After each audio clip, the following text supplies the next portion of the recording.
Knon 89.3 FM in Dallas and Fort Worth, the voice of the people. Business owners, tell KNON's listeners about your business. You can put your business or event on KNON. KNON currently has space available to run announcements for you. Tell KNON's listeners about your goods, services, nightclub, concert, or event. Help keep the voice of the people on the air while putting your information on the air.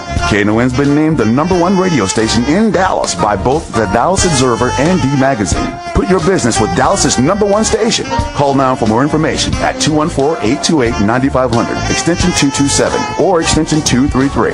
For more information, go to knon.org and click on the Run Spots on KNON page. It's a great way for your business to support community radio while letting more people know about you. Good morning, good morning, good morning. Welcome to Church Information Open Forum. I am the Reverend Ronald Wright, Executive Director of Justice Seekers Texas and Senior Pastor of God's Community Church of Joy, sitting in for Dr. Marion Barnett. And our prayers go out to him this weekend. Got an interesting and great show. We're on each and every Saturday morning from 7 to 9 a.m., the voice of the people. Got a great show this morning. Got a couple of great guests, Sister Jan Bridges and Sister Joyce Foreman. Interesting topics this morning. Home rule school is one of them, and then on the second hour we're going to talk about the Kelly Alert. And so of course all of y'all have been seeing what's been going on with our home rule schools, and they're trying to take over our schools. The mayor is trying to run the school district. It takes a village to raise a child, and I think that's the mayor's position, is to take care of the village and not worry about the child. But I got some great guests, and I'm going to start out with Jan Bridges. Jan, good morning. Good morning. How you doing, Reverend Wright? I'm doing good. Sister Joyce Foreman, good morning. Good morning. All right, we got an interesting show this morning, Sister Joyce, and we're going to open our doors and invite any and all candidates that are participating in our school board elections. Of course, Sister Foreman is one of them, who's also a awesome board member at Dart at one time or another. They went down since then, but that's another story. I'm not going to get into it. Okay, Sister Jan, talk to us about the home rule school this morning. Well, in a nutshell, home rule is an effort by corporations to take over our school district. I mean, that's it in a nutshell. Where did we get the fact? And there's a lot of questions I want to ask this morning, and of course you all can call in at 972-647-1893. But I want to know at what point did we decide that we needed to turn a public school into a charter school? Well, it started back in 1995. The legislature put a law in, passed a law which enabled any school district in Texas to establish what's called a home rule charter district. And what that basically does is it allow a group of people to bypass the school board, the local school board, and to establish their own charter or own constitution. And in doing that, they're able to bypass many state laws. One is Chapter 21, which is the state education code that governs teacher contracts. Okay. And also, the main thing it does is that it enables a commission who establishes this charter, a 15-board commission who establishes this new charter, to create their own governance. Unbelievable. Joyce, what do you think about that? Well, I think one of the things that's been most interesting to me is that the mayor and the people who are supporting this home rule charter have basically said they wanted to have longer school hours, which you can do without the charter. They wanted to have longer years, all year-round school, which you can do without the charter. And as Jan said, there are actually only two things that they can't currently do, and one of them is Chapter 21, which they want to make all of the teachers at-will teachers, so basically that they'd have no due process. And then the other one, of course, is to change the governance, which by all indications they want to appoint people to the board. And being a former appointee, I know how that does not work in many instances. With that being said, I want to also, there are several organizations that are going to be involved, but on April the 26th, at 10 o'clock, there's going to be a takedown, the takeover rally, and we're going to keep the independence into the school district. I mean, voters, you know, let me finish telling you. April 26th at 2014 at 10 o'clock at City Hall Plaza, we're going to let the mayor know that this is with several organizations that are going to be on to let the mayor know he take care of the city and let us take care of the schools. You know, if there are some things that we should have been trying to protest or change, it was the fact that they took that moment of silence out of the school. They took discipline out of the schools. You know, when the government went into our households and told us how we needed to do our children, and if we couldn't spank our kids at home, the teachers' hands are tied. So at the end of the day, how are we going to get these children to listen like I probably would have died from the whippings that I didn't get in school. It only took me a minute for me to realize that I needed to pay attention, and that's where we are right now. When I look at this, I think about Dallas has two of the highest ranking schools in the United States, and so how can you go from two of the highest ranking schools to two of the lowest performing schools in the same city? How can that happen? And so our focus needs to be, let's look at what we can do to help the independent school district, opposed to taking it out of and turning it into a charter school. Because when we give commissions or certain people the right to say, I don't want your kid in this school, there's not a thing you can do about that. I mean, and under the state laws, under the charter school, they can hire sex offenders, anybody they want to hire. That's correct. And charter schools actually don't have to educate all children.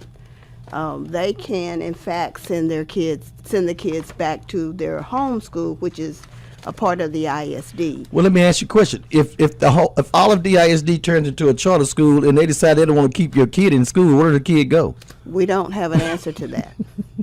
Where does the kid go? That is the question.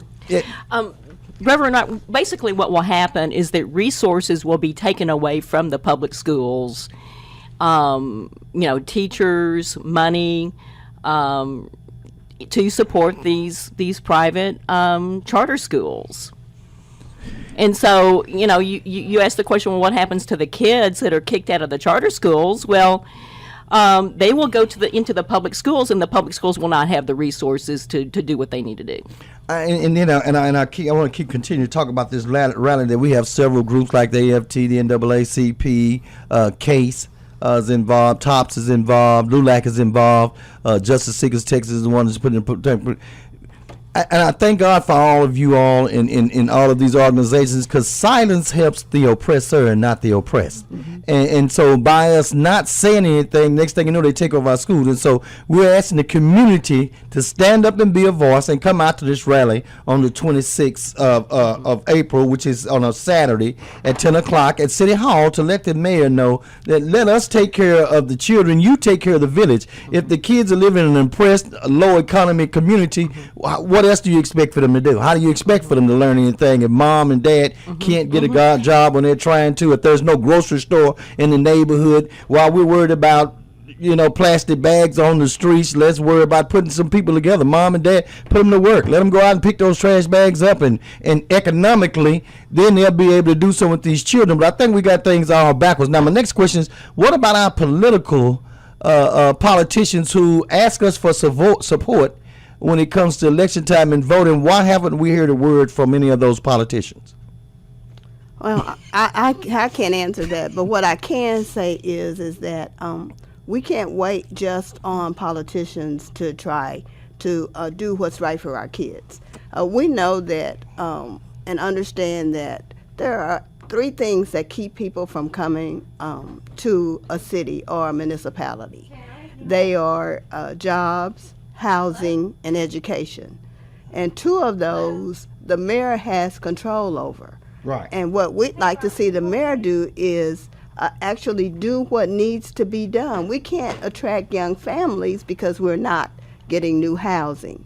We can't attract seasoned people because we don't have the jobs for people. Okay, we're gonna pause right here for a break. We'll be right back. Hold on 1 second. We'll be right back with our great guests, George Foreman and Jan Bridges. Right, we're back. We're back this morning, church in Information Open Forum. I'm Reverend Ronald Wright. I've got wonderful guests George Foreman and Jan Bridges, and we're talking about the home rule school takeover. Robert, hold on one second. I'm gonna get right with you. But Jan, I got a question for you about the commission. What are the criteria? Who controls the commission? Well, the commission will be appointed by the school board. Basically, the process is that Appointed, not elected.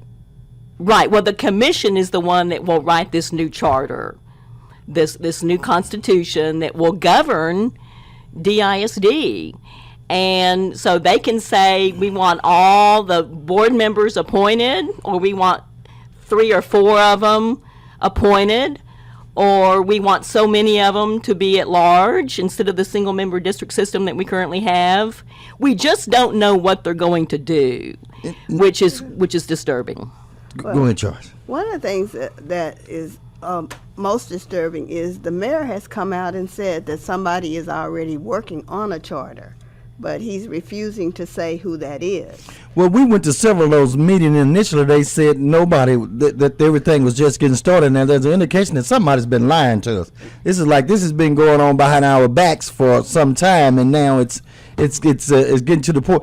We get down to the point of, we get no representation, That's what you're talking about, is it's a lack of representation, especially in the minority part of the city. Which makes up majority of the school children that are involved. And so why is it that folk in North Dallas want to tell us how to run our schools, and the majority of them don't even have children that attend the DISD school district? Actually, it's a $1.4 billion budget that comes annually, and that's going to come automatically annually. And Dallas is not the only place that this is happening. There's a takeover of our public schools throughout the country, and we have to really understand that it becomes a business deal for them because there's automatic money coming in. They're the testing people. I think they're trying to use Dallas as a litmus test, though. If Dallas can be took over, everybody else is in trouble. Specifically in Texas, because the home rule charter has never been done before, even though it's been successful anywhere. Hasn't been tried. Well, they tried it in Chicago, and there was no difference in academic achievement. I mean, in other words, there was no increased academic achievement in Chicago as a result of this. Well, and so it has failed. They've tried it in New Orleans also. Right. So they're using Dallas as a litmus test, and if Dallas does it, everybody else is going to be in trouble. Let's go to line 1 and line 2 and say good morning to Robert. Good morning, Robert. Good morning, Reverend Wright, and good morning, Ms. Foreman and Ms. Bridget. Good morning. Dr. Petrie. The home rule, they're trying to take possession of the district, which is what you all are talking about. Yes, sir. And also, those same people is the ones that in control of economic development in our community that's keeping us from having what Ms. Former was talking about, jobs and opportunity where our community could grow. What they're doing is giving $450 million to AT&T for a private golf course, $10 million for an equestrian center for the rich white people in North Dallas in our community, and we have black politicians, calling that economic development. See, we got to, it's a conspiracy that we are continue to fall into with the power structure of this city. They want control. It's about economics for them to control DISD. Rob, I think they don't understand that economic development is not creating businesses, it's creating jobs. If you create jobs, businesses will come. But to create a business with no economic development around it, I mean, for you to put a golf course in my community and I can't get a job, that's ridiculous. Yeah. Right. At the end of the day, who is the golf course for?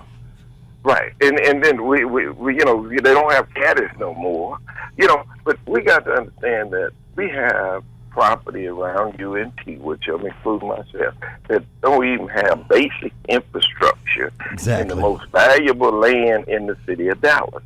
I mean, we got to look at the whole picture and stop being so selfish, and we got to fight for our rights as residents and land property owners in this city, because the power structure do not care for us. Well, Robert, hopefully on this rally is going to send it's going to send an information out and the impact out that the community in the city of Dallas can come together on one accord to fight things that are unjust. Now, let me ask you something. And we're asking that not just talk about it, but be about it, because we have a history of just talking and not doing anything about it. But we're asking people that don't just sit down and don't remain neutral, because neutrality helps the tormentor and not the tormented. And so we're asking people to come out on the 26th of Saturday and show, and there's power in numbers, that we're not going to tolerate this. But now, who is held accountable when it comes to economic development? For instance, in that community you just said close to North Texas, who's responsible for that? Well, we have Tanea Atkins is the council person in that district, and he has his own concerns, in which is not for the landowners. It's about economic development for the people that he represents, the power structure. See, what we do, we put people in office, and they go down and present themselves to benefit themselves and not the people, because we don't make them accountable. See, when we start making politicians accountable and we direct them, see, they go make their own decision, what they think is right for us, and not listening to what we tell them what's right for us. Well, historically, Robert, we've never asked. We elect people simply on their name. As a people, we've never held anybody, any elected official, and I'm talking about the African American community, accountable for anything. And that's why they all got their own agenda when it comes to them doing what they need to do. So that's shame on us. Right, and we got to stop this, allowing them this power, and then they take the power and use it on us, the power that we give them, and they don't benefit us. But let me just say something and change it. Now, yesterday, I rode by one of the high schools after school closed, and I rolled my window down, turned my radio off, and I just rode slow to hear the attitudes of these young people. I mean, our young people is in trouble. I mean, we are in serious trouble, and it's time for our community to get involved with redirecting this mentality of our young people. And I mean, it was so ignorant, what was coming out of their mouth and what I was seeing and hearing. Well, and it's just a little study that I've been doing. It's just going by these schools in the morning, in the afternoon, and at the end of the day. And I think that this is what we should do, and then just see where our children are. This is what you in the Bible it tells you reap what you sow.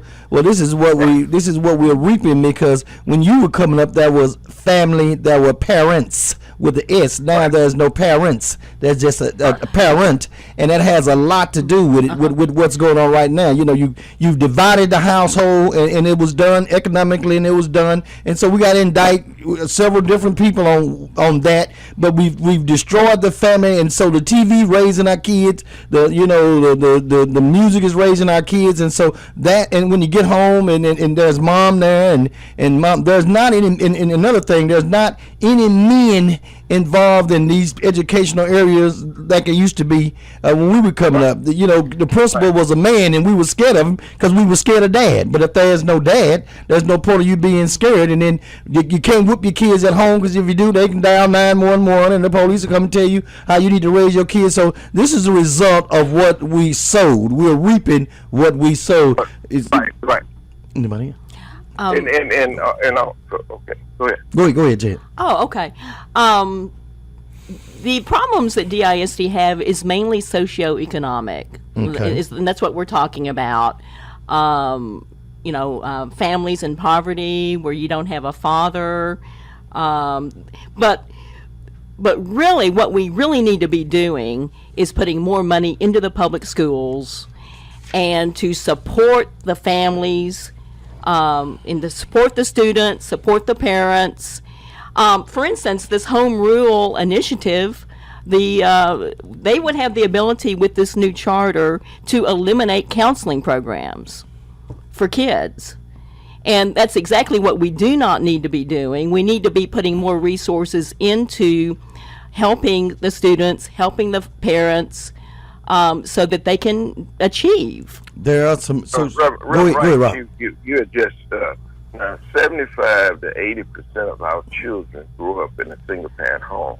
Mm-hmm. 1 out of every 3 black males today go to prison. I mean, we have some problems, inner problems in our community that's affecting us, and it's because of the lack of leadership that creates this void in our community among our children. You know, we have to stand up. We have banks in our community that don't make loans in our community.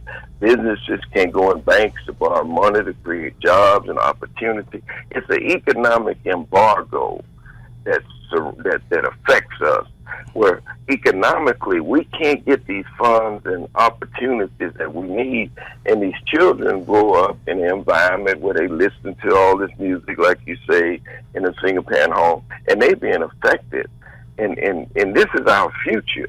This is our future. Well, with that being said, Robert, that falls upon our commissioners, doesn't it? Who create jobs in the city? Is that the commissioners? No, it's businesses. It's like my business and other business and people that want to be in business, but they are qualified people with knowledge of business from working at corporate America, but they can't go into these institutions to borrow money, and these institutions are supposed to be for the people. Banks are not just to loan money to white people. Banks are regulated by the federal government to make loans to all people that qualifies to go into these banks. And see, when I grew up, it was leaders in our community, business people, that made me want to become a business person, seeing their success. But when you don't see the success in the community, it's just like the day before yesterday. I go to my office and stole all my batteries out of my car. They knocked out all my windows. You know, now, to get my batteries, you know, now, this is thousands of dollars that I got to go and pay to bring my business back up. But this is the cost of doing business in the inner city where you don't have jobs and opportunity. Exactly. Exactly. And then, right, when you go to South Dallas, it's blighted, drug infested. You know, they go through there right now and look like the people are just walking dead. So let me gentrification. Let me just share some with you right quick, and I don't want to hold you. But whose fault is that? I mean, you spend your money in your neighborhood. Shouldn't you be able to do what you need to do? We take our money away from our community, and if you take your money out of the community, the money is not coming back into the community. We've shut down several iconic schools, and I thought about Pearl C. Anderson, which was one of the first middle schools in the African American community that 6 elementary schools fed into, and not one person stood up and said, "How dare you shut this school down?" Other than Joyce. With the legacy of what Dr. Anderson did in our community, and you shut down a middle school and nobody said a word. So again, silence helps the oppressor and not the oppressed. And we've sit back silently and allowed things to go. You got a car dealership in the the only one that's in the southern area. And that's a shame that we shouldn't be supportive in getting cars out of what you're doing. But again, sometimes we're on. This was designed. Yes. My brothers in the clergy are pastors. School is not just with DISD. It starts at the house and it starts in the church. And we need to start standing up and being a voice. Thank you, Robert. That's right. Appreciate you, Rev. Keep up the good work. All right. Thank you. Okay, Joyce. Well, I just like to say that I actually got thrown out of the school board meeting, fighting over the closing of the schools, and I'm unashamed of that. I believe that we should have community schools, and specifically young children should not be bused. And I think part of what's going on though is that we've ever since the district has gotten from under the court order in 2003, there's been an effort to try to take over the district in several different ways. This is just the most dramatic effort to take over. Mm-hmm. About 4 years ago, the district had $60 million in its fund balance. Today, they have over $300 million in the fund balance. And that came on the backs of educating the kids. Okay. They got rid of teachers. class sizes got larger, and they were just saving the money. Well, we're not in the business to save the money. We're in the business to spend the money on educating our kids. That's true. You can give us a call at 972-647-1893. That's 972-647-1893. Go ahead, Jenny. It was something, Joyce, I was getting ready to ask you, but go ahead. Okay. Thank you, Reverend Wright. On these school closures, when they tried this in Chicago, an average of 10 schools per year were closed. In total, 99 of the 100 that were closed or phased out schools were located in high minority areas. And at the same time, Chicago destroyed public housing that served large numbers of African Americans and Latinos. And where schools have been closed, there was a 40% spike in violence in the communities. And many of those schools were then turned over to charter schools. You know, they would purchase the school for $1 or whatever.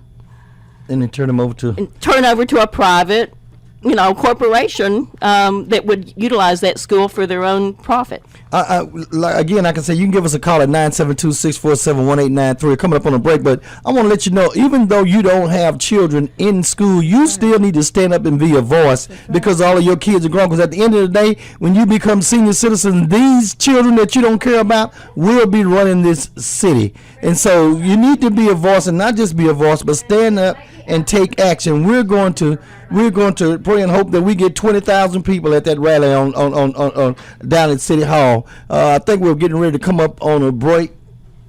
We're about to, yeah. We're about to come up on a break. Hey, Money and Emmy, I want you guys to still hold on 1 second, and I got some concerns, Susan, Tony, and Bernie. We're about to come up on a break, and we'll be right back. It'll never pass away. All right, we're back. Church Information Open Forum got a great show this morning. We're talking about the home rule school, and like I said, on April the 26th at 10 a.m., we're going to be at the City Hall Plaza, putting on a rally to take down the takeover. We want to keep the independence into the school district, and we're going to also ask you to stop signing those petitions, because those people say we support our public school. They're not supporting the public school. That's just a trap that they're trying to get you into. But listen, not only is Justice Seekers Texas not supportive of this, LULAC is not supportive of it, the NAACP is not supportive of it, Chase is not supportive of it, TOPS is not supportive of it, the Texas Democratic Party is not supportive of it, and the Dallas Friends of Public Education is not supportive of it as well. Let me ask you a question. And when it comes to accountability, and we know what the citizens want, I'm going to ask you, as citizens, call your city council member and ask them if they're supporting the home rule school. That's the way you do that. Just give them a call at City Hall. If you don't have their numbers, call the City Hall, and in a few minutes I'm going to look up that number where you can call and ask your representative, do they support the home rule school? And they can't be silenced, because like I just told you, silence helps the tormentor and not the tormented. We're going to go to line, let's go to line 3 and say good morning, Imani. Good morning, Reverend Wright. Good morning. You doing all right this morning? Hey, man, like I told you, when I get up and you know how you put your hand in your face, you wipe it, I'll be glad I have a hand to wipe it. Amen. Amen. I'm just a blessed man. We all are, because you got up this morning, it was through your mercy. And I'll talk about that another time. But how's everybody up there? Good, Imani. How are you? Oh, I'm doing all right. I'm sitting here looking at a picture in my government, Texas government books. I'm taking a class at Mountain View College. And they got a program for people 65 and over, free. Ain't enough of us in it, I know that. But there's a lot of other people. But I'm sitting here looking at a picture. It said in 2006, an estimated 500,000 people marched in Dallas to demand fair treatment for immigration, as immigration has changed the demographic profile of Texas. It had also given rise to numerous political debates. Now, I'm looking at a picture, but me and Al Lister was in front of that picture. And I admire those people, because one thing I noticed when we do, and I noticed what we did this morning, it's all about I and we, I and me, I and me, I and me. We got to be we, and we got to be us. And we need to, before the 26th, Reverend Wright, I'm looking at trying to find your information you sent to me so I can make that blast for you. But we got to meet before then. We have to meet and have an organizing meeting. Well, we do, and I'll get you that information. We are organized. We're way ahead of the game. Go ahead, Joyce. Tell them. Well, I just wanted to say, Imani, that you are right, but I think everybody understands that this is a we game. There are people that have been meeting for weeks on this issue, Exactly. and they are multicultural. You got the AFT meeting, you Absolutely. got the NAACP meeting, you got the Justice Seekers, you got LULAC meeting, you got the Administrators Organization meeting. So it is definitely a we. In this particular situation, we're not going to always agree on all issues, but this is about Dallas, the city of Dallas. It's about the children in the school district. It's about the taxpayers. And there is no question that one individual group cannot take this on. It is about all of us. And I just wanted you to know that people are very much aware of that. Absolutely. And are working on that as collectively as they possibly can. Right. Now, last couple of weeks ago, I did a canvass for one of the candidates, Hispanic candidates. Uh-huh. And I can't call names, like I say. And we did a canvass. We have to, like Reverend Wright and I've been listening to it and keeping up, but we're going to have to go a little further and have more people that's actually fighting for the cause. We have, because I tell you what, the average person in this community I know about the 26, but most of us don't. So what I'm going to do, I still have that database from the county when I was the county organizer for Annie Casey. Did you get the information that I sent to you? I don't have it yet, Reverend. Okay, well, we'll try to send that back to you. If not, I'll see if I can get you a hard copy. But I'm Check going your to computer. also you do that, and I'm going to get out there and put on my tennis shoes, and I'm going out there like I'm running a campaign. Well, we will be passing our flyers in these next couple of weeks.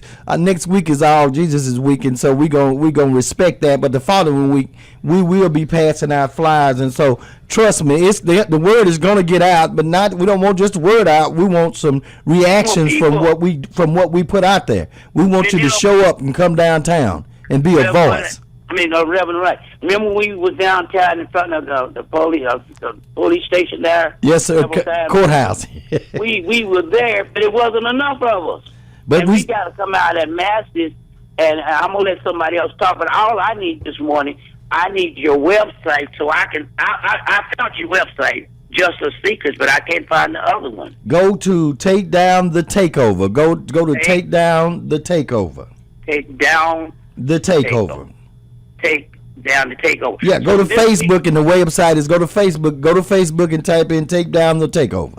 Okay, Facebook. All right. What I'm going to do this weekend now, I want everybody out there to listen to Imani.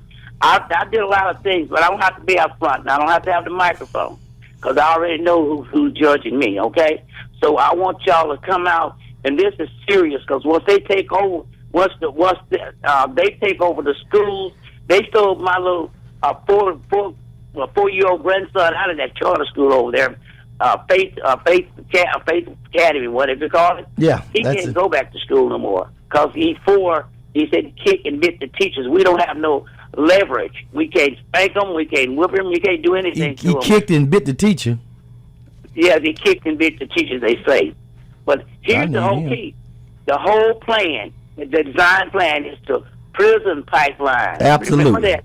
Absolutely. The ultimate goal is to put us back into slavery. They don't call it slavery or Jim Crow, they call it. Well, it's institutional slavery. Yes, and they call it tough on crime, intolerance. They use all kind of fancy names, but it's still the same thing. It's putting people away and breaking up the family. So I'm going to look at that and get it word out, and appreciate you guys letting me call in. Okay. Okay. Thank you very much. What are the standards or the criteria that this commission will have to go? I mean, if they decide they want to kick your kid out of school, what law protects our children? Yeah. Right, under the Home Rule Charter, the commission could rewrite all the discipline rules or regulations for the DISD. In other words, they don't have to go by state law. And so we don't know what the discipline rules would be. They want to steal our choice and make sure we don't have a voice. At the end of the day, we won't have a voice in what's going on. They shut down. We were talking earlier about them shutting down 11 schools, and one of the schools was a blue ribbon school. George, what school? Did we find out what school that was? Yes, we did. It was the James Bonham Elementary School. Blue ribbon school shut down. School shut down. See, I know Sister Carla Rangers has been doing a great job in fighting against the things that have been going on, but she doesn't have a lot of help with it. That's correct. And that's another reason why we've got to look at the reconstruction of this school board and get some people in there that's going to stand up and be a voice for our people. Let's go to line 4 and get our concerned citizen. Good morning, concerned citizen. Give us a call back, concerned citizen. Okay, let's go to Warning Tony. Good morning. Good morning, Tony. How y'all doing? All right, how you doing? All right. You know, I think the approach that the organization need to have is this. One of the approaches, I'm sorry, is Republicans and conservatives always have advocated local control of government. Charter schools do not have local control. Any charter school in the city of Dallas or the county of Dallas is controlled by the state. it's corporate control. And so the reality is that all the conservatives for all the years have always advocated that school district be locally controlled. You need to call them on that because that's what they've been arguing ever since Board versus Brown. And number 2 is this: you need teachers behind this because, like I said once before, no one ever tells you the pay scale of a charter school teacher. They never, to compare a charter school to a public school, like apples and oranges. Charter schools can cherry pick their kids. Public school has to take all kids, even extreme disabled kids. Now, no one in this new home rule said that they're gonna take all these extreme kids, to bring them and keep them in the ISD, and that's something that I think you need to focus on is because once you start cutting teachers' pay, you're gonna lose a lot of the teachers in Dallas. And I'm glad you said that, Tony. And that was another thing that teachers need to get up and be a voice in this. This is going to affect them more than anything. And we need to go from. And I agree with what you said, Tony. But we need to go from you to we. It's not what I need to do, it's what we all need to do. And teachers definitely need to be at this rally because at the end of the day, you just made a very valid point, brother. Their salaries are going to be the one that get cut, and so the other one's going to be in trouble. Go ahead, Josh. Well, under the charter, they certainly are trying to have at-will teachers. The problem that we're going to face in Dallas is it's a supply and demand issue. And so our surrounding suburban schools will be able to pick off our experienced teachers. Now, a lot of those school districts have similar demographics to Dallas. And so the teachers are going to go where they feel most wanted, most welcome, and they're able to teach. So therefore, Dallas will end up with a lot of inexperienced, low-paid teachers, which will not benefit our kids. What is that organization? Associated? What's the name of that organization that has those association of teachers or whatever it is? Alliance. AFT? No, not the AFT. That's supposed to be a little. Teach for America? Yeah. Well, Teach for America is an organization that was started by Wendy Coop. And basically what they're doing is some of the teachers from many Ivy League schools come into the inner city to teach. They get a contract for 2 years, and then a part of their college loan is taken care of. So again, they're using our children to be able to help pay for somebody else's college loans. Let me ask you something. If with this if this takeover happens, teachers are going to be in trouble, aren't they? In Dallas, but remember, nowhere else in the state of Texas will this be. So it'll only be Dallas. In Dallas County. So you'll see the teachers in Dallas ISD leaving to go to other school districts. I know in Mesquite, I think you got to have a master's degree. I think after the first couple of years, you have to go back and get a master's degree in order for you. So teachers, if y'all don't come and be a voice, you better get ready to go back to school. Let's go to line 2 and say good morning, Bernice. Good morning, Bernice. Good morning. First, I want to say praise the Lord, everybody. First of all, I have a couple. When I hear people talk about spending money, I think we need to use the word invest instead of talking about spending. That's how people capitalize on us as a people, because they always see us as consumers and as opposed to investors. Now, I think we need to hold our state legislators, our board of commissioners, our everybody who's on different the mayor, trustees, the mayor. Because let me tell you something, I really see a lot of talk about, well, we don't have enough money, but are they suffering financially? Do they oppose to why don't we cut their salaries and put that money back into the schools and invest in our children rather than trying to hire people and pay them over $200,000 a year when you got kids who can't even feed themselves? I totally agree with you. They just talked about hiring a lawyer, and that amount of money could have. And you're exactly right, Bernice. And that's, again, it's about accountability, and we need to call our state representatives and our city council people and say, what in the world have any? And not a one of them have had a community meeting and said, let me hear what you guys think about this whole situation. Not a one of them, but when it's time for them to run, all they want to do, every time you pop up, you see them, but not a one of them have set out and said, let me go out in my community and say, let's have a town hall meeting and talk about this educational thing. Yeah, I'm glad you said that, because that was what I was going to say. I was going to say, well, while we boycotting and protesting down on the 26th, we need to be protesting at every meeting, every the NEA, the National Board of Education for the state of Texas. We need to boycott down there. We need to have an organized, have everybody. Well, they are doing it. They are doing it. We just need you to come and get involved with us. We are doing it. They are protesting in all kind of different rallies. Everything. Trust me, if the mayor could talk to you today, he would tell you. Every time you look up, we've got people rallying and protesting. So that is happening. Go ahead, Joy. I'm actually a school bus driver, so I can't be at all these meetings because I'm at school and I have. Oh, okay. Well, we got you, but we need you there Saturday on the 26th and the rest of the bus drivers. Let me finish saying this right quick.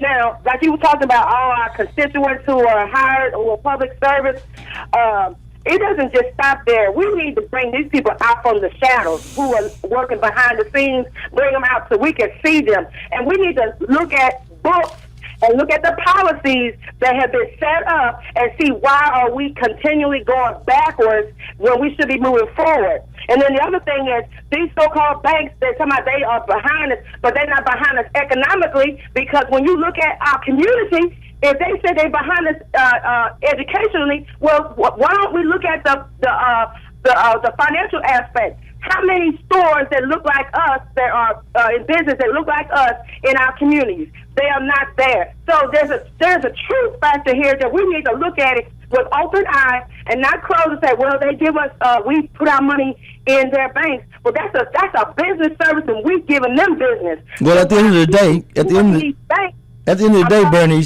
charity starts at home.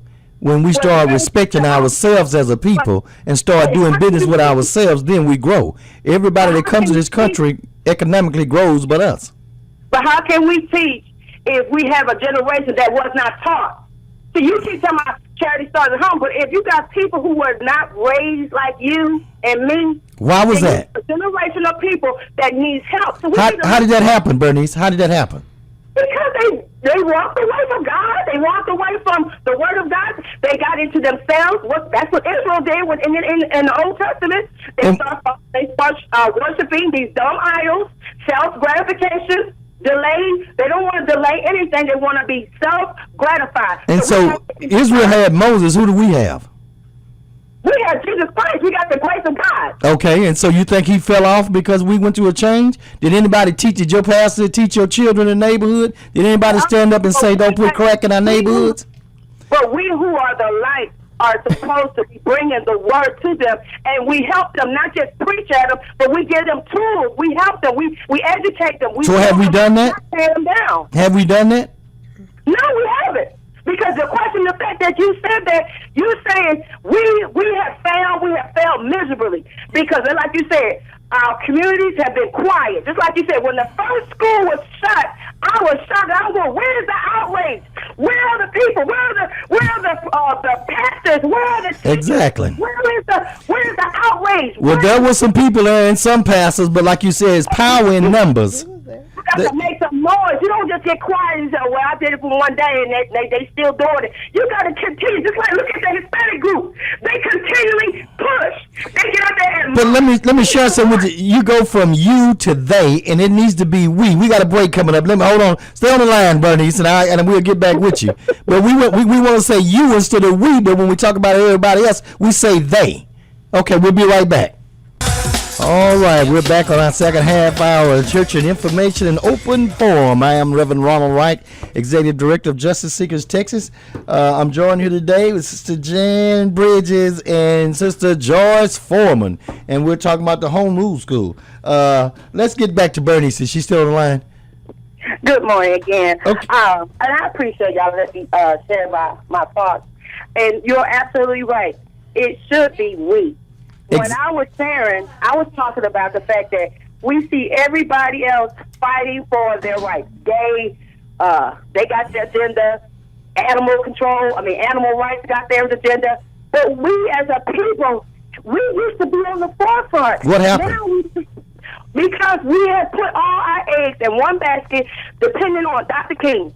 And when Dr. King was assassinated, it was like Smite the shepherd and the sheep were scattered. That's what happened. Well, actually, there are still people fighting. There are still people, and even like Dr. King, the only reason why you know about Dr. King because he was assassinated. Dr. King fought and dealt with some of the same things that we, and I'm speaking on civil rights activists, go through right today. I can't get people to support us on doing everything. People say they see me on TV, and I say, why don't you see us on TV? See, everybody assume that you want somebody to fight for you, but you got to fight for yourself. When George Foreman and I was at the first elementary school, they tried to shut down. We were right there on the front line on that very first elementary school. That need to be in a community, need to be out. But what I'm going to say, brother, what I'm going to say is, and I'm just saying this. We can ride on the horse of the problems, but I like to bring some solutions. I like to think positive. So I say, why don't we have more town meetings at the times, at different times, for people who work different schedules, so everybody can have a voice. And if they don't be but 3 or 4, so be it. At least let the people have an opportunity and put it on Facebook, on the radio. It's on Facebook. It's on the radio. Let me ask you something. On 26th, will you be working? Will you be working on April 26th? No, I'm going to be there because I got it on my calendar. I want you to come see me when you get there. Okay, no problem. All right. In fact, before we hang up, I want your phone number so we can call each other so I know where you are. How about that? 214-779-3549. Yeah, I can't wait right now. I'm talking to you. Just look up Justice Seekers. Just look up Justice Seekers Texas on your pull it up on the website. On Google, and you'll get my number. Okay, baby. Now let me say this right quick, and I'm gonna hang up. We should not just limit to this the homeschool. We need to put it out there on these community colleges, these universities that get their astronomical high pricing. I think it's price gouging that's going on. Well, this is going to be the litmus test for all those things that you're talking about. Once we're successful here, then we know we can be successful in everything else we do. Okay, that's okay. Okay, but let me get back to what I was going to say. And hold these grocery stores. We talking about we want to celebrate Earth Day and we want to get green initiative. But what about the food that's not coming from the earth? These GMO foods that's hurting our people. We got a whole plethora of issues that we have to address. Good. Just get that list for me, so when we talk, we'll go over that list. Okay. Oh yeah. All right. Thank you, Bernice. Okay. All right. Let's go to. Listen, I got my concerned citizen still on line 3. Okay, you can give us a call at 972-6. Right up there at the studio? Hello? Everything all right up there at the studio? Well, it's almost all right. but them people got some long wins, man. I just want to ask a couple of questions, man. I got your number. It's 214-779-3549. 49. Huh? 3549. 3549. Yes, sir. Okay, yeah, I need that. Now, I'm going to ask a couple of questions here. Okay. You know, a lot of talk without action is just wasted time. Exactly right. I got two questions here. Did no one see this coming? And then the second question, do you think it's too late? No, That's the only question I'm going to have. I'm going to hang up and let somebody else get on the phone because I got to go to work. Okay, have a good day. Bye-bye. Yeah, no, I don't think it's too late. It's never too late. Did we know what's going to happen? Some of us may have, and that's why we're trying to get the information out. As a matter of fact, we done a press conference 2 weeks ago to kind of openly expose it because it was happening as we were continuing to do what we needed to do. Go ahead, Jan. It's not too late. We need to get organized. We need to be vocal. We need to vote. We need to educate our neighbors about this. We can stop it, and I would encourage everyone to do whatever they can to make sure that home rule does not pass in November. And we are organized, and but we need your support. And I know a lot of you guys work and things of that nature, but we need the support of the community. There are organizations that are meeting and doing things, but like I said, there's power in numbers. And if you're available on April 26th, we would certainly appreciate it if you come down and join us, because we want to let the citizens and the mayor know in this city. And from a matter of fact, I heard that he was having another one of his racist meetings on that same Saturday. So he'll get a chance to add to his little racial dog and pony show that he's been putting on. Joyce? I think it's not too late, but did we know that something was going to happen? I've been involved with the district for 30 years, and clearly we knew something was brewing after 2003, when it's been such a big fight to do what's right for the children. This particular effort, we did not know. It just came out of the blue. I don't think anybody knew but the organizers. And that's been the problem. But it is not too late to stop it. In fact, if you've been keeping up with what's going on, you will know that the mayor is trying to step back some and put other people out front, because he's gotten such a brutal beating each meeting he attended. The community is showing their outrage and will continue to show their outrage, because there's nothing worse than trying to mess with our children. All righty. Thank you for your call. Let's go to line one and say good morning to Ike. Yeah, good morning. Good morning, Reverend Wright. Dr. Ike Steen, how you doing this morning? Doing great. Be praying for Reverend Barnett that everything's well with him. But okay. I just had a couple of, I haven't really been listening to the whole program. But if I ask, then somebody already asked, just forgive me. But one of my questions is, I read in the paper where the school board is voting on hiring an attorney about this. I'm not understanding why.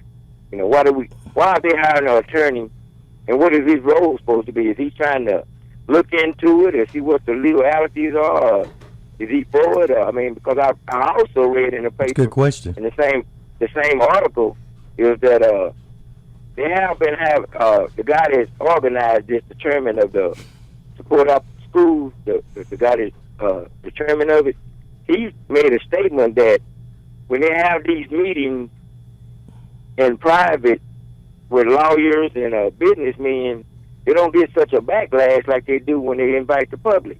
So let us know there that they are meeting and scheming behind the scenes, because lawyers and businessmen are not the ones who are going to vote on this. It's going to be your public. But I need to know what the role of this lawyer they're going to spend all this money.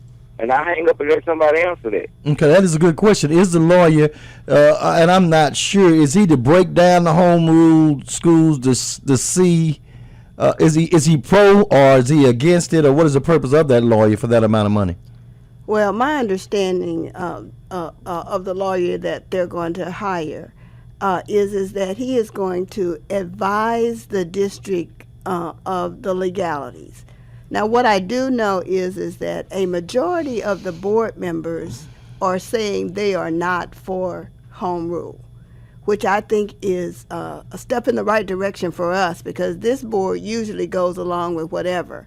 You have to remember that the mayor is the one who brought the current superintendent in here.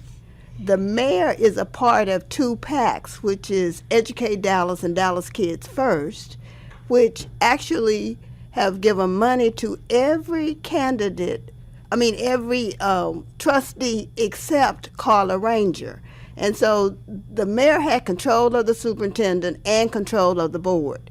But the board is not going along with the mayor. The majority of the board is not going along with the mayor.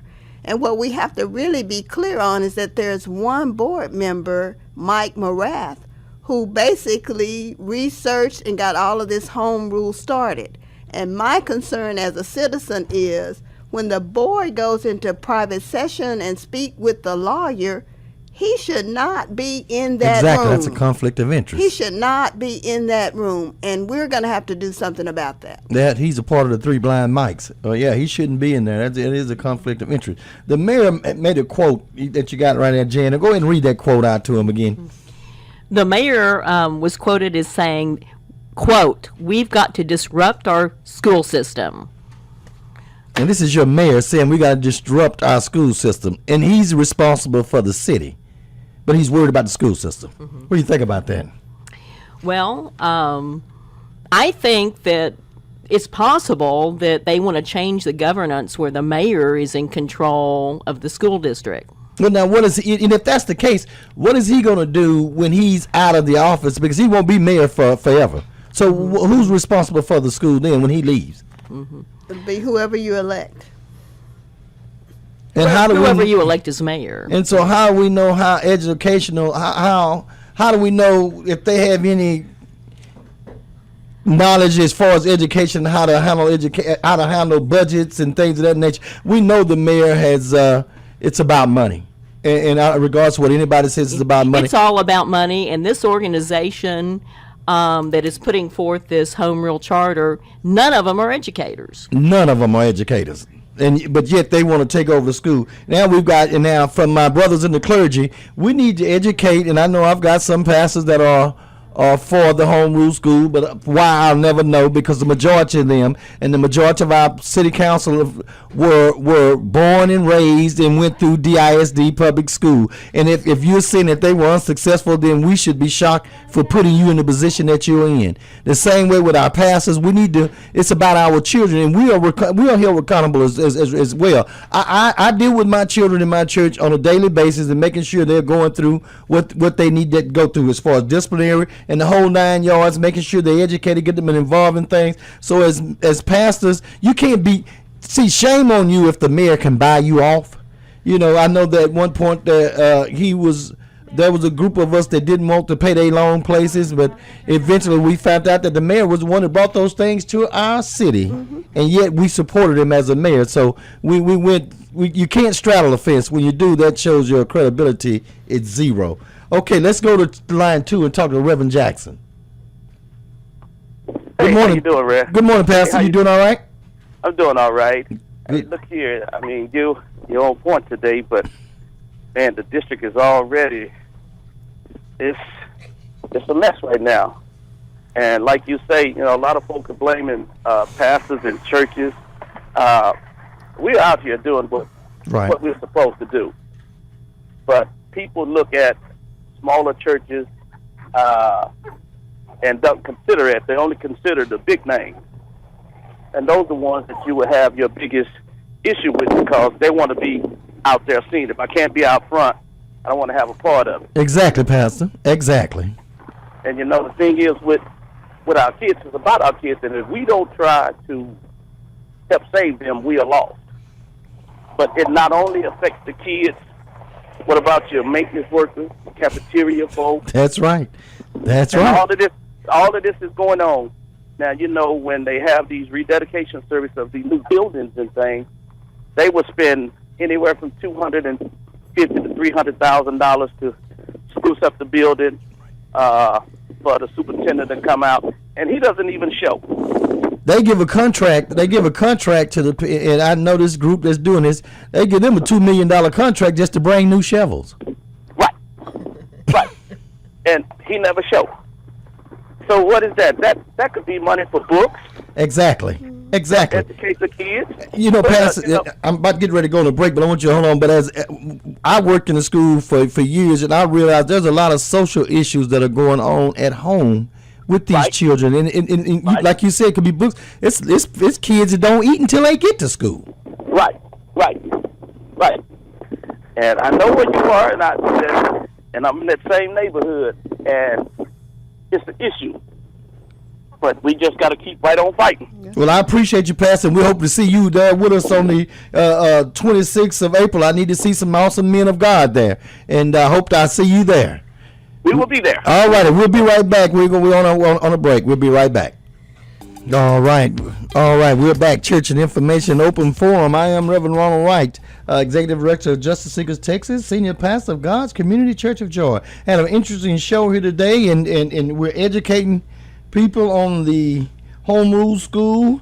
On Saturday, April the 26th, we got the takeover rally. We're going to keep Dallas Independent School District independent, and that's going to be at 10 o'clock a.m. at City Hall Plaza. Don't be misled by the slogan that we support our public schools.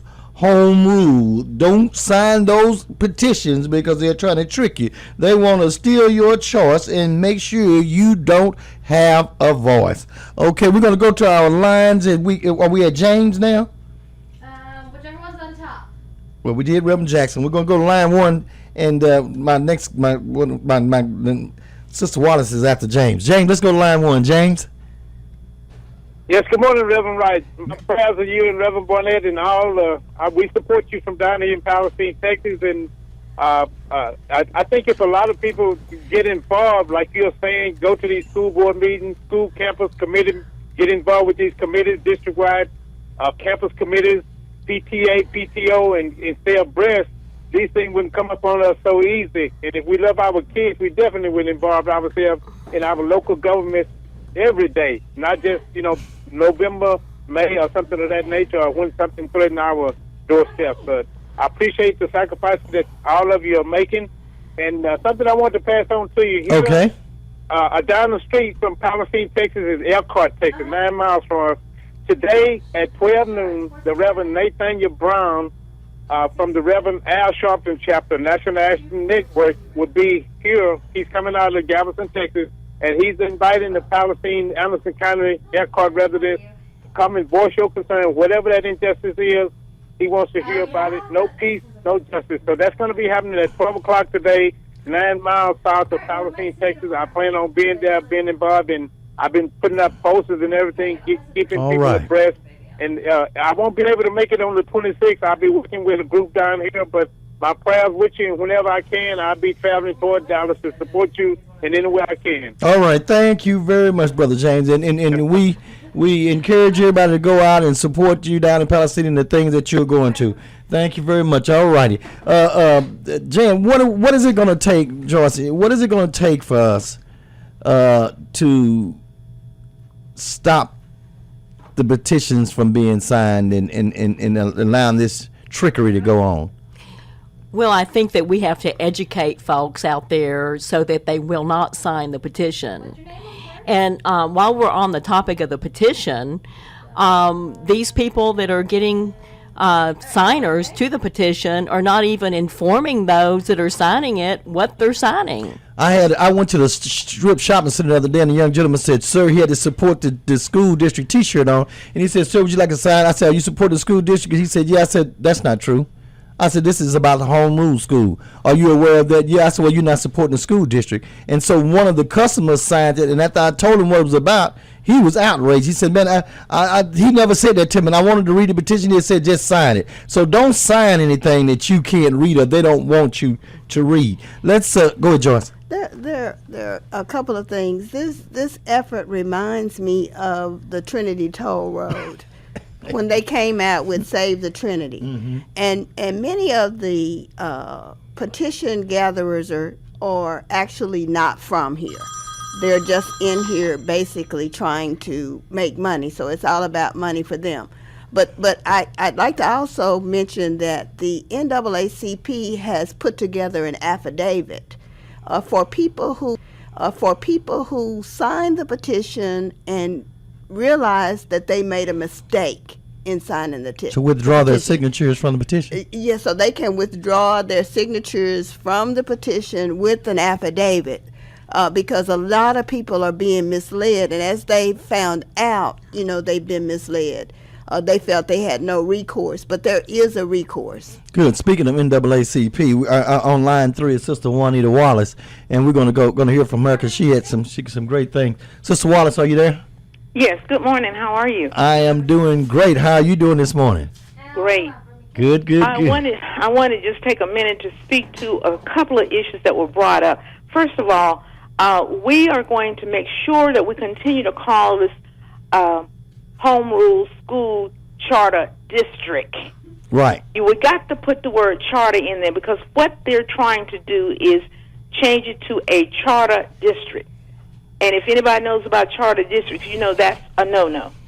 The deceptive term support our public schools, we call it sabotage our public schools.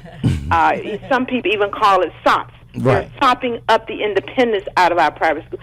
They brought this about only under the guise that the school district, I'm talking to the young man earlier, the school district is doing poorly. Before Mike Miles came, the school district's trend was on an upward mobility. That's true. If you want to change something, you have to show or at least make people believe that it's not doing well, so they'll buy into the idea of change. We know that Mike Rollins, the mayor, brought Mike Miles in. Mike Miles painted the picture that the district is so dismal and it's a dark hole. That gives Mike Rollins credibility to some degree, and Morath, who is a trustee, to say the district is doing poorly. The district is doing poorly. So we have got to make drastic changes.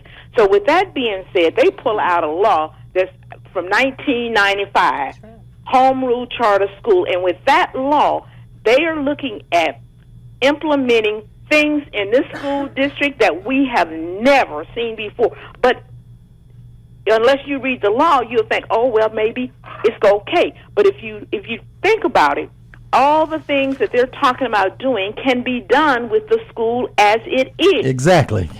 Full day for pre-kindergarten, class size reduction. All of that is in the law. And I went and just pulled the law up so that we could look at it. But we also had a researcher to come to Dallas to talk to us about the law and about home rule charter schools. And he laid it out, and it's the truth and nothing but the truth. Sister Wallace, I want you to share, except for two, Joyce, what did you... Well, there are only two things that they can't currently do. One of them is to get rid of Chapter 21 and to change the governance. Okay. Now, with that being said, I'm going back to my politician. Sister Wallace, can you share with us the experience that you had at City Council this week? I most certainly can, but I don't want you to run out of time. I want to say to the people, someone was talking earlier about the petition. We have an affidavit.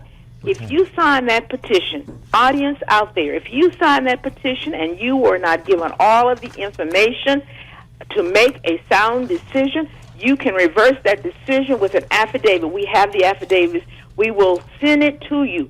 Now, what I need you to do is write down this number, 972-803-3052. Leave your name and a number. Speak slowly and clearly. We will get back with you and get that affidavit to you so that you can sign it and get it notarized. We have people lined up that will notarize it free for you. We're trying to keep the cost down. And then we will put it in the stack because this is going to be an activity or a strategy that we're going to use. People signing these petitions, if they have 25,000, which I doubt they'll never get, but if they have, we pull out 2,500 that signed and didn't know what it was about, then there we go. Okay. So that will put a wrinkle in it. Okay, now, that number was 972-803-3052? That is correct. And so, and Sister Wallace, if you send us that information, we'll help you get that information out over at Justice Seekers. We'll help you get that information out. Okay, now one of these, I've been talking this morning about holding our elected officials accountable to some of the things that are going on, and of course we got to start at home with our city council people because the mayor's around us. Now share with us what took place this week. On Wednesday, I spoke at the city council regarding opposition to home rule school charter, and during my presentation, of course, I had the actual city council members sat there. You know, after sometimes speakers speak, they make a comment. After I spoke, not one made a comment about home rule school charter. Did you ask them anything? Oh, I asked them several questions. Number one, I asked them, please raise your hand if you support home rule school charter. Nobody raised a hand. Then I said, raise your hand if you are in opposition to home rule school. Nobody raised a hand. So after I said that, I said, well, raise your hand if you have been paid to vote to support home rule school. And I still didn't get a rise out of anyone. As a matter of fact, they lowered their eyelids and started looking at their paperwork. Oh, my gosh. Okay. Guilt complex. This brought to, while I was there, was able to pick up some more information that the mayor, and I was trying to find the letter this morning to read this, a short one, but the mayor has summoned the superintendent and the trustees, the sitting trustees, the one that accepted the money, all except Carla Ranger, to come to the city council meeting this Wednesday at 9 o'clock to explain the 2020 Imagine, that's a program DIC had, and to explain home rule school. People, if you oppose home rule school, you need to be at the city council meeting. I was told that half the board members didn't want to come. I was told that half the board members weren't going to show up because they weren't interested in it. I already said that some of them have said they're not going. Yeah, they're not interested in it. They won't show up. And by the way, the law says all of them cannot go to a meeting anyway. I got somebody in there helping me out. That's Joyce. You know it's Joyce. You know it's Joyce. Yeah, all of them can't go anyway. So it is wonderful. So I need you down at City Hall, 9 o'clock, and I really do need volunteers to get there at 8:30. I'll be there at 8 to help me pass out flyers. I need 2 or 3 people to hold a protest sign. NAACP president cannot hold a protest sign, but I can have the materials ready for you to do that. What is the next?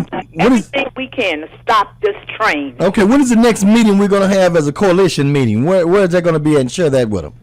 The coalition meeting we have not decided because it was scheduled for this Wednesday at 11:30. But we're going to be down there at City Hall.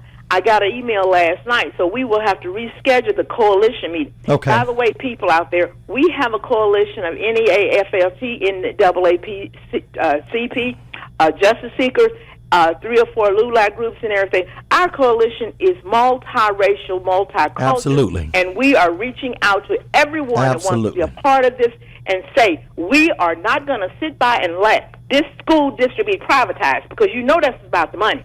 Exactly. John Arnold and the people that, John Arnold, and we can't keep on just calling his name. We have to call Ross Perot. We have to call the other people that are part of that. We also have to call the 5 people on the board. Those people on the board are not educators. Now, I'm sure they went to some school to get some kind of education, but they know nothing about curriculum. They know nothing about integrating ideas. They know nothing about the things that need to take place in front of a classroom for children. So consequently, how can they tell us how to run a school district? And the mayor himself, he wants to be a chancellor. That's what he wants to be. That's what it is at the end of the day. He wants to be over the entire city, throw out 14-1. Then he wants to be over the district where he could elect 5. Single mayor, strong mayor. Mayor. He wants to be able to say, I got 5 people. The 5 same people dunk. Mr. Gillum used to call the slam dunk group. 5 white folks, they section anything he said, and then the other 4, maybe he might let somebody be on there black. I don't know. But they're trying to take us back, and if we don't do something, people out there, we are going to be, our black children, our brown children will know virtually nothing. White children. And when they go to other states and other cities, they'll be at the bottom of the totem pole like they are here in Texas. Thank you, Sister Wallace. Thank you, Sister Wallace. Okay, I got 4 minutes. Got 4 minutes. Let's get Dominique in on line 1, and then I'm get you a concerned citizen. Dominique. Hello, how you doing? All right, how you doing, Dominique? Dominique Alexander. I'm doing pretty good. How about yourself? I'm doing pretty good. Share with us, Dominique, right quick about the Kelly alert. Okay, well, I wanted to talk about the home rule situation real quick and just interject on that to take out subject, and then I will go in with the Kelly alert. Well, the home rule situation, I can tell you about my past experience, and just to talk about what Mike Rollins is trying to do. I went to a school yesterday, Wilma Hutchins High School, and I noticed as I was going down the hallway and I looked down at a desk that was sitting in the hallway, it was a science book in there. And that was the same color science book and the same book that was in there in 2007 when I graduated. And that was there when I went to high school in 2003. Now, I sit here and say is, if the mayor wants to put these big billionaires to support this district, why don't you put these people to put the money together and get us some new school books? I noticed when I was a senior in high school, we did a one-act play, and we went to Highland Park High School. And we noticed that they had 2006 and 2007 copyrighted books. There's different things that, we need to install in our school. And one of the things is not hostile takeover. It's a lot of stuff that he needs to do for as a mayor and appointments that he voted on. One of the things was to change the southern sector, to invest in the southern sector. Those are things that he hasn't done as a mayor. Now he wants us to reflect and put him in charge of our school district.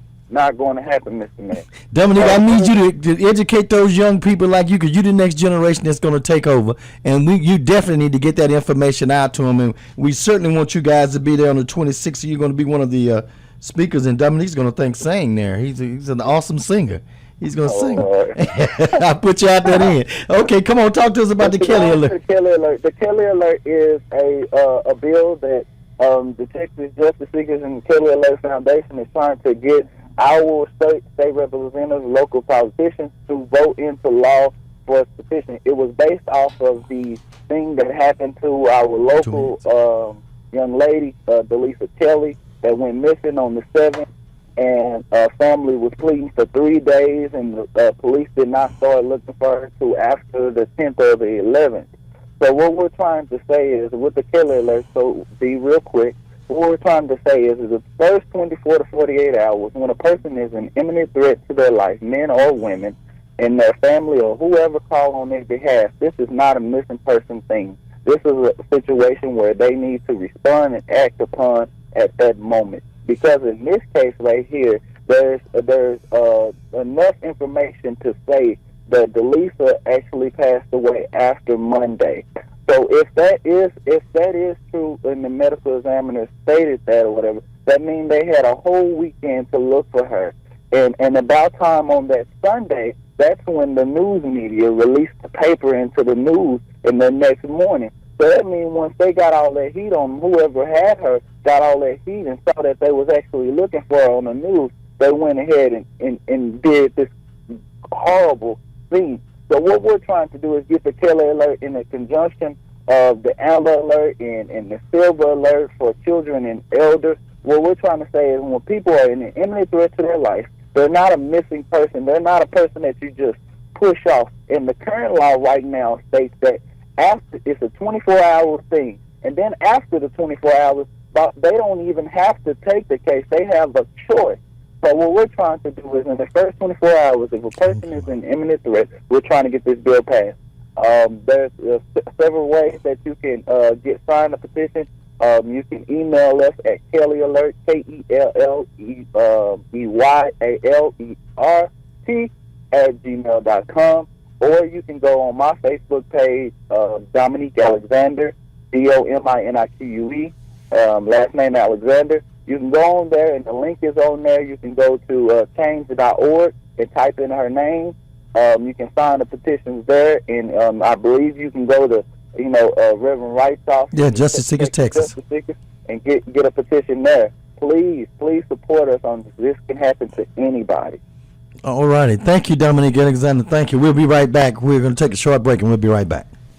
All right, and we're back at Church Information Open Forum. Got a great show here today talking about the home rule school and the Kelly Alert. Dominic Alexander just told us about the Kelly Alert, and we need to sign those petitions so we can pass that law that when you call the Dallas Police Department, they need to respond when someone's life is in danger or they're in a distressed fashion. And so you can call Justice Seekers Texas at 214-779-3549 to get a copy of those petitions. But we need to sign because it could be your daughter, your granddaughter, your grandbaby. It could be your son. Could be your father or your brother that's in distress. And we need law enforcement agencies to react when we get called a distress call. And not just somebody needs to be held accountable and not just the 911 operator. We know that the mayor has put on a couple of programs about domestic violence, but we need action taken. We need not just to bring it to our awareness. We're all aware of it. We need something done about it, and the Kelly Alert is one of the first steps that we can get some things done about it. Again, we're going to do the take down the takeover rally to keep Dallas Independent School District, the independence in the district on April the 26th. At 10 o'clock a.m. at the City Hall Plaza. We need you there. We need you to be a voice. And don't be misled by the slogan, we support our public school home rule charter, because that is not true. Do not sign that petition, because what you're doing is they want to steal your choice and make sure that you don't ever have a voice. We're going to go back to our lines. Concerned taxpayer, hold on 1 second for me. I'm going to go ahead and get Mr. Greg Barber on the line. Greg, how you doing this morning? Hello? Greg, how you doing this morning? I'm doing fine. Are there any jobs out there? There are some jobs out here this morning on our SAT job line. The Solutions and Actions Today job line, brought to you every Saturday morning during Church Information in Open Forum from 7 a.m. to 9 a.m. here on Knon 89.3, the voice of the people. This morning on the job line, we have MODIS. MODIS is looking for customer service representatives. They're asking you to apply online at www.modis.com. Once again, that web address is www.modis.com. Supply One is looking for customer service representatives. They're asking you to send your resume to jobs-dfw@supplyone.com. Once again, that Supply One is looking for customer service representatives. They're asking you to send your resume, email your resume to this email address, jobs, JOBS, -DFW, @supply1.com.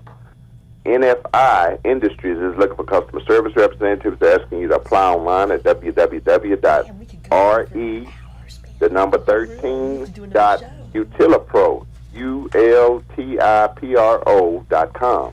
Once again, that web address is www.re13.utilipro, ULTIPRO.com.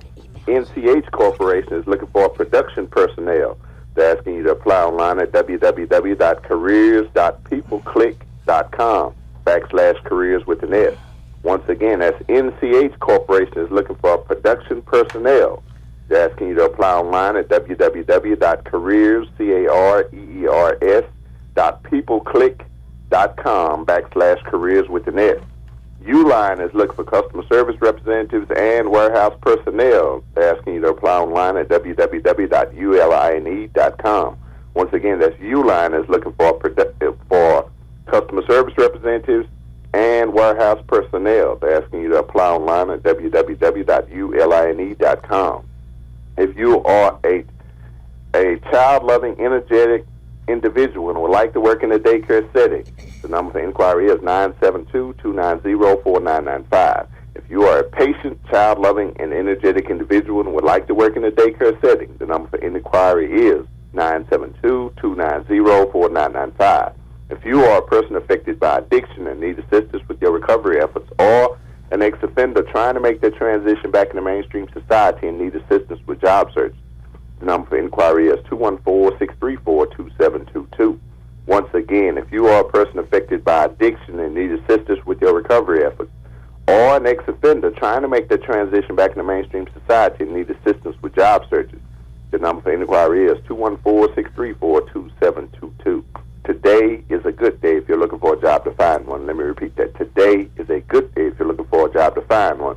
just one comment on this home charter school, and that is we never should have allowed ourselves to be taken out from under the court order, that is federal oversight for changes to be made in the district. That was a flaw, because this type of action would never have occurred had we still been under that court order, which saying that the district refused to integrate when that order, when desegregation came down, so they fell up under a federal court order. Any changes into the district had to be sent to the feds first for them to approve. Right. That never would have taken place, but we allowed ourselves to be taken out from under that federal oversight, and now we're having to deal with the effects of that. The next thing is this mayor is trying to exert strong mayor tendencies without that going to the ballot, and we don't have a strong mayoral form of government, and we've said stringently several times that is not what we want. So we must show him the error of his ways and show him that he's running out of his lane. And Greg, tell him how we need to do that. We need to do that by showing up on it is April 26th down at City Hall and let our voices be heard. Go to the ballot box and get involved in the process. You hear several people that determine, well, that's politics. I don't do politics. Well, I got bad news for you. You might not do politics, but politics does you. That's don't exactly get right. fooled by the word. Politics is simply a term that determines who gets what. That's all politics is. Who gets what? Exactly. They extract money from you in taxes and property taxes, and that's doled out across the city. All politics determines is who gets what. And don't be fooled by this charter home rule school. That's about the budget. This is about money, people. That's exactly what it's about. It's about money. They're not concerned about your kids.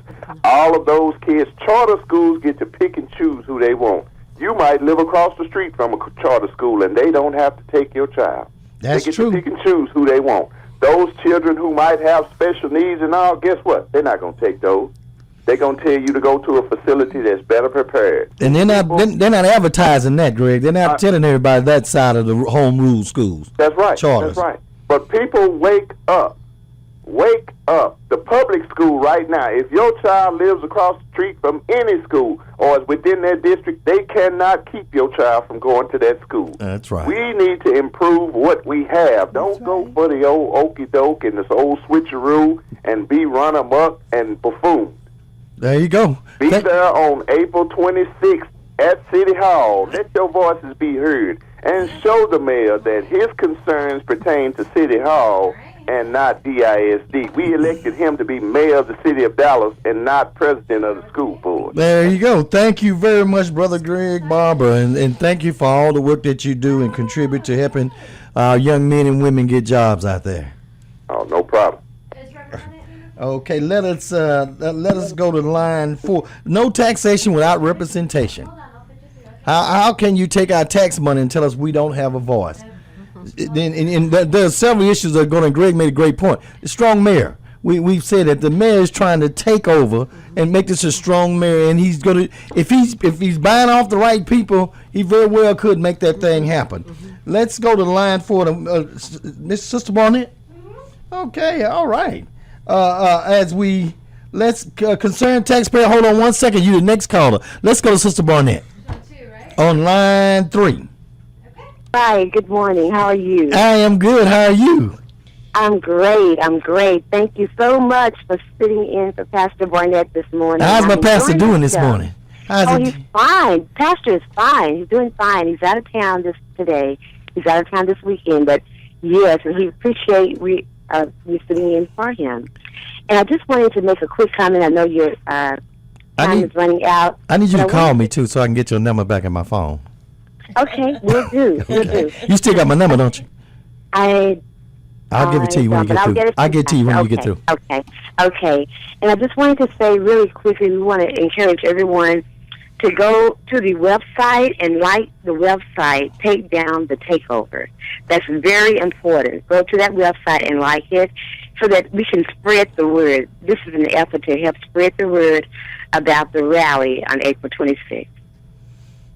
And I thank you so much. Take Down the Takeover. Let me give you my number right quick. 214 Okay. 779-3549. And our awesome sister Deandra is the one that created that website for us, and she's done a great job. And and that's Take Down the Takeover.